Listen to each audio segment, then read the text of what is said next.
Vote चोर गद्दी छोड़, vote चोर गद्दी छोड़, वोट चोर गद्दी छोड़। बिहार में वोटर अधिकार यात्रा को लेकर के आज पहली बार प्रियंका गांधी इसमें शामिल हुई। और प्रियंका गांधी जब शामिल हुई तो क्या बोलेंगी प्रियंका गांधी, पटना से लेकर के और दिल्ली तक इस बात का इंतजार हो रहा था। और प्रियंका गांधी ने जब माइक संभाला तो बहुत लंबा भाषण नहीं दिया, मात्र 2.5-3 मिनट तक वो बोली। और इन 2-3 मिनटों के अंदर शुरुआत जो पहली लाइन की, वहीं से ही सीधा हमला, कोई भूमिका नहीं, कुछ नहीं, सीधा हमला। और सीधा हमला बोला कि नरेंद्र मोदी जब कह रहे थे कि ये कांग्रेस के लोग आपकी भैंस चोरी कर लेंगे, दरअसल ये ध्यान भटकाने का खेल था। नरेंद्र मोदी हमारे ऊपर आरोप लगा रहे थे, लेकिन ये खुद वोट चोरी कर रहे थे, ये प्रियंका गांधी ने कहा। मतलब जो एंगल अभी तक किसी के दिमाग में नहीं था, वो आज एंगल प्रियंका गांधी ने सबके सामने रख दिया। और प्रियंका गांधी ने कहा कि ये नरेंद्र मोदी जी, उनको गद्दी तो छोड़नी पड़ेगी। और वोट चोर गद्दी छोड़, ये नारे किस तरीके से प्रियंका लगवा रही है, गौर से देखिए। याद है मोदी जी ने लोकसभा के चुनाव में क्या कहा था? याद है मोदी जी ने लोकसभा के चुनाव में कहा था कि देशवासियों सावधान हो जाओ, ये कांग्रेस वाले तुम्हारी भैंस चुरा देंगे। कहा था कि नहीं? अरे हमें क्या पता था, ये तो वोट चुरा रहे थे। भैंस छोड़ो, ये तो आपकी वोट चुरा लिए। तो सुनिए, ये वोट ये क्या है और इसका महत्व क्या है आपके लिए? ये वोट इस भारत के लोकतंत्र का आधार है, ये मूल है इस तंत्र का। ये वोट आपका वो अधिकार है जो सबसे कीमती अधिकार है। इसको आप चोरी होने देंगे? बोलिए, चोरी होने देंगे? इन्होंने क्या क्या चोरी किया है आपका? आपके रोजगार चोरी किए हैं। जो भी आपकी जो बड़ी बड़ी कंपनियां थी सरकार की, वो आपसे चोरी करके अपने दोस्तों को दे दिए। हर स्तर पर आपके साथ चोरी हो रही है। ये आखिरी चीज है, जो सबसे कीमती चीज है, इसे चोरी मत होने दो। ये आपकी पहचान है, आपकी नागरिकता का आधार है। अगर ये चोरी करने देंगे तो आपकी पहचान ही नहीं रहेगी। जितनी स्कीमें हैं, अगर कल को आपदा आ गई, बाढ़ आ गई, आपको बीमा नहीं मिल पाएगा। जितनी स्कीमें हैं आपको मिल नहीं पाएंगी, रोजगार आपको मिल नहीं पाएंगे, क्योंकि आपकी पहचान ही नहीं होगी, आपकी नागरिकता ही नहीं होगी। तो आप सावधान हो जाइए। आज मैं ये कह रही हूं आपसे, आप सावधान हो जाइए, अपने अधिकार की चोरी मत होने दीजिए। जोर से मेरे साथ बोलिए, वोट चोर गद्दी छोड़, वोट चोर गद्दी छोड़, वोट चोर गद्दी छोड़। राहुल गांधी ने मोदी और शाह की भविष्यवाणी को आज एक्सपोज कर दिया। अमित शाह लगातार बार बार, वो संसद में रहते हैं तब भी, किसी चैनल में जाते हैं तब भी, कहीं इंटरव्यू देते हैं तब भी, वो बार बार इस बात को कहते हैं कि ये लोग विपक्ष में जो बैठे हुए हैं अभी, इनको अभी धैर्य रखना चाहिए। 30-40 साल तक या 40-50 साल तक अभी वहीं बैठे रहने वाले हैं। हालांकि अमित शाह 30-40 साल तक जिंदा रहेंगे नहीं रहेंगे पता नहीं, क्योंकि एक आदमी की हम चाहते हैं कि वो 100 साल जिए, लेकिन कायदे से मतलब ये सवाल बार बार उठता है कि आप जो है वो 30-40 साल की बात करते हैं। राजनीति में कहा जाता है कि ठीक है भाई, 5 साल का दावा करो, 10 साल का दावा करो, लेकिन नरेंद्र मोदी 2047 की बात कर देते हैं, क्योंकि 5 साल में तो एक्सपोज हो जाते हैं। 2017 में 16 में कहा था 2022 तक सबको पक्का मकान देंगे। अब 2022 चला गया, 2025 में भी वही बात फिर बोलनी पड़ रही है। तो खैर, अमित शाह जिस तरीके से 30-40 साल सत्ता में बने रहने की बात करते हैं, तो राहुल गांधी ने आज इसको लेकर के कहानी बताई कि आखिरकार ये 30-40 साल सत्ता में बने रहने की बात क्यों करते हैं, क्या वजह है इसके पीछे? राहुल क्या कह रहे हैं, सुनिए। कुछ साल पहले अमित शाह ने बयान दिया, एक बार नहीं अनेक बार, कि अब बीजेपी की सरकार 40-50 साल चलेगी। हाँ, और मैं सोच रहा था कि यह व्यक्ति कैसे कह सकता है, इसको कैसे मालूम कि बीजेपी की सरकार 40-50 साल चलेगी। हम सब राजनेता हैं, जनता क्या करेगी, जनता के दिल में क्या होता है, जनता ही जानती है। तो ऐसा बयान देना कि अब हमारी सरकार 40-50 साल चलेगी, यह अजीब सा बयान है। और उस टाइम मैंने सोचा था कि इसको कैसे मालूम कि 40-50 साल के लिए सरकार चलेगी। और अब सच्चाई पूरे देश के सामने आ गई है। वो ये बात इसलिए कह सकते हैं कि वो वोट चोरी करते हैं। राहुल ने इसके बाद में कहा कि जहां पर मोदी और उनके मंत्री बैठते हैं, मैं भी वहीं पर बैठता हूं, लेकिन चुनाव आयुक्त, उसकी जब नियुक्ति होती है तो हमें नहीं सुना जाता है, हमें तो बिल्कुल किनारे कर दिया जाता है। और चुनाव आयुक्त की जब नियुक्ति होती है तो मोदी और उनके मंत्री जिसको चाहते हैं उसी को बनवा देते हैं, और वो बनवाते हैं, इसीलिए चुनाव आयुक्त उन्हीं की बात को सुनता है। इलेक्शन कमीशन को चुनने का तरीका है। मैं मोदी जी के साथ बैठा हूं, मैं आपको बताता हूं चुनने का क्या तरीका है। चुनने का तरीका है, प्रधानमंत्री डिसाइड करता है इलेक्शन कमिश्नर कौन बनेगा। वहां पे विपक्ष के नेता को बैठा देते हैं, वो सीधा कहते हैं भैया हमें लग रहा है कि इस आदमी को बनना चाहिए, विपक्ष का नेता रोक नहीं सकता।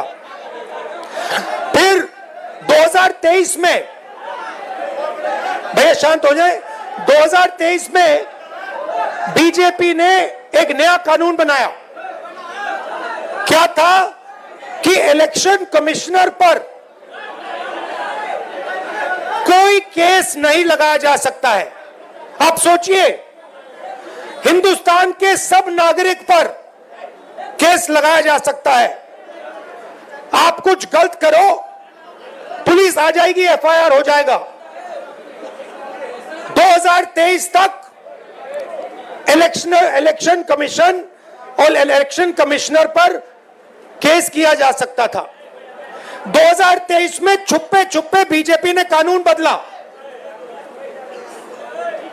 नया कानून कहता है कि इलेक्शन कमिश्नर पर कोई जुडिशियल कार्रवाई नहीं की जा सकती, कोई केस नहीं लगाया जा सकता।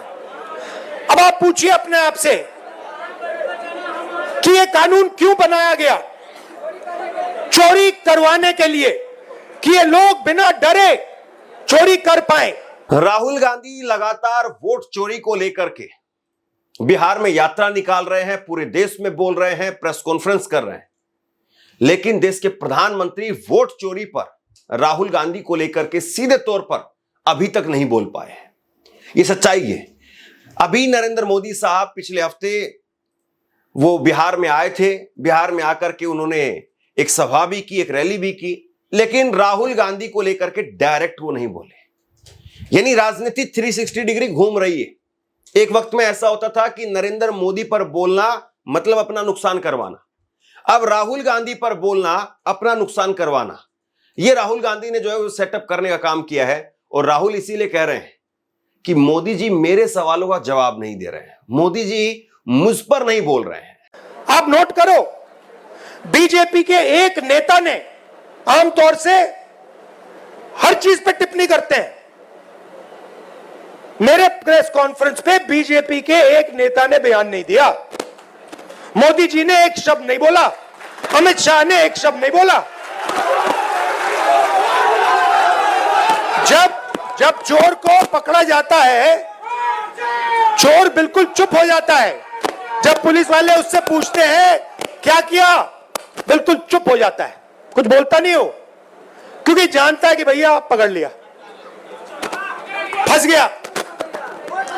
तो ये हुआ है। सबसे बड़ी बात ये थी, आज जिस तरीके से दिन में सभा हो रही थी उसमें तेजस्वी यादव ने कहा कि आपको राहुल गांधी का चेहरा देख करके और लालू यादव का चेहरा देख करके वोट करना है। यह बहुत बड़ी बात हो जाती है। कांग्रेस पार्टी कितनी सीटों पर लड़ेगी नहीं लड़ेगी पता नहीं, लड़ेगी तो जरूर, लेकिन मतलब कितनी सीटों पर नहीं लड़ेगी ये बात स्पष्ट नहीं है। लेकिन अभी से देखिए, आप इतनी बड़ी बात कहना और उसमें भी लालू यादव से पहले राहुल गांधी का नाम लेना, यह बताता है कि इस बार महागठबंधन का फेविकोल वो तगड़े वाला है, मजबूत है। वादा कीजिए पूरे इंडिया गठबंधन मजबूती के साथ चुनाव लड़ेगा। जो भी साथी चुनाव लड़ेंगे, आपको कैंडिडेट नहीं देखना है, आपको संविधान और लोकतंत्र को देखना है। राहुल जी और लालू जी को आप लोग देख करके वोट देने का काम कीजिए। राहुल गांधी ने आरएसएस को लेकर के भी आज तीखा हमला बोला। आरएसएस की दिल्ली में आज से बड़ी बैठक शुरू हो रही है। मोहन भागवत 3 दिन की बैठक में दिल्ली में रहेंगे और जाहिर सी बात है मोहन भागवत भी कुछ न कुछ बोलेंगे। लेकिन मोहन भागवत हमला करते उससे पहले राहुल गांधी ने ही हमला बोल दिया और राहुल गांधी ने कहा कि ये लोग तिरंगा नहीं लहराते थे अपने कार्यालय पर, अपने मुख्यालय पर, अब लहराने लगे हैं। इनके दिल में कुछ और है और बाहर कुछ और है। ये तिरंगे से नफरत करते हैं। याद रखिए, ये जो आरएसएस के लोग हैं ये तिरंगा को सलूट नहीं करते थे, ये नहीं करते थे। अभी खड़े हो जाते हैं ऐसे, मगर दिल अंदर दूसरा करता है। राहुल गांधी का कमिटमेंट दिखाई दे रहा है, वो कहीं से भी पीछे हटने के लिए तैयार नहीं है। और चाहे वो सभा हो, चाहे वो रैली हो, चाहे वो यात्रा हो, हर जगह पर राहुल गांधी वो बीजेपी पर वही हमला बार बार बोल रहे हैं। और अमित शाह की बात को लेकर के एक बार फिर से उन्होंने आज यात्रा में जब प्रियंका गांधी का भाषण खत्म हुआ तो फिर से अमित शाह को जबरदस्त तरीके से करारा जवाब दिया। आपको याद होगा कुछ समय पहले अमित शाह ने कहा कि अब बीजेपी की सरकार 50 साल चलेगी। जब उसने बोला, मैं हैरान हो गया था कि कैसे बोल रहा है कि सरकार 50 साल चलेगी। जनता तो कुछ भी कर सकती है, इसको कैसे मालूम? इसको इसलिए मालूम था क्योंकि ये वोट चोरी करते हैं, इसीलिए ये बोल रहा था कि 50 साल के लिए बीजेपी की सरकार रहेगी। अब नहीं रहेगी क्योंकि हमने वोट चोरी पकड़ ली है। भाइयों और बहनों,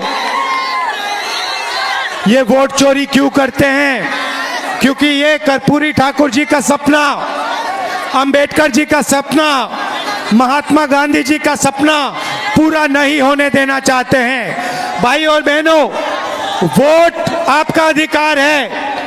अंबानी को, अदानी को वोट की कोई जरूरत नहीं है, मगर बिहार के युवा को, बिहार के मजदूर को, किसान को, गरीब को, पिछड़े वर्ग को, ईबीसी को, दलित को वोट की जरूरत है, क्योंकि यही आपको अधिकार देता है, यही आपकी रक्षा करता है। भाई और बहनों, ये आपसे सब कुछ छीनना चाहते हैं। पहले ये वोट छीन रहे हैं, इसके बाद राशन कार्ड, इसके बाद आपकी जमीन, इसके बाद आपके सब हक छीनने जा रहे हैं। हम ये कभी नहीं होने देंगे। भाई और बहनों, आप देखना, बिहार में एक वोट चोरी नहीं होगा। पूछो क्यों? क्योंकि बिहार के युवाओं ने वोटर अधिकार यात्रा में अपनी स्ट्रेंथ, अपनी शक्ति दिखा दी है। अब नरेंद्र मोदी, अमित शाह, इलेक्शन कमीशन 2 बार सोचकर वोट चोरी करेंगे। भाई और बहनों, हमने 2 चीजें कही हैं। सबसे पहले, ये जो 50% की रिजर्वेशन की दीवार है, इस दीवार को पूरे देश में हम तोड़ के दिखाएंगे। और दूसरा, जो हमने जाति जनगणना की बात की है, पूरे देश में नेशनल लेवल पे हम जाति जनगणना करेंगे और गरीबों का, ईबीसी को जो हक मिलना चाहिए, दलितों को, पिछड़ों को, गरीब जनरल कास्ट को, अल्पसंख्यकों को जो हक मिलना चाहिए हम आपको दिलवा के दिखाएंगे। कोई शक्ति नहीं रोक सकती है। राहुल गांधी ने जिस तरीके से बीजेपी, आरएसएस, मोदी और शाह पर हमला बोला है, क्या इसके बाद में उस तरफ से कोई जवाब आएगा? या राहुल गांधी को अब बीजेपी और आरएसएस ये सोच रही है कि जितना राहुल गांधी को जवाब दिया जाएगा, राहुल गांधी उतने ज्यादा लोगों के बीच में पॉपुलर हो रहे हैं, सहानुभूति हासिल कर रहे हैं। आज सुबह भी मैंने आपको एक सर्वे दिखाया था और इस सर्वे में भी इस बात पर मोहर लग रही है कि राहुल गांधी जो कह रहे हैं वो सही बात है। राहुल गांधी, और ये सी वोटर का सर्वे है, टीवी वाला सर्वे जो आज तक चैनल, एबीपी न्यूज और इन सब पर चलता है, वो सर्वे आपको बता रहा हूं। उस सर्वे में यह माना गया है कि राहुल गांधी वोट को लेकर के जो बात कह रहे हैं वो सही बात है, चुनाव आयोग को उस पर जवाब देना चाहिए।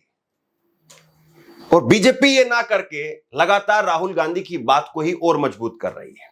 लेकिन राहुल गांधी वो पीछे नहीं हट रहे हैं और प्रियंका गांधी अब और साथ में जुड़ गई है।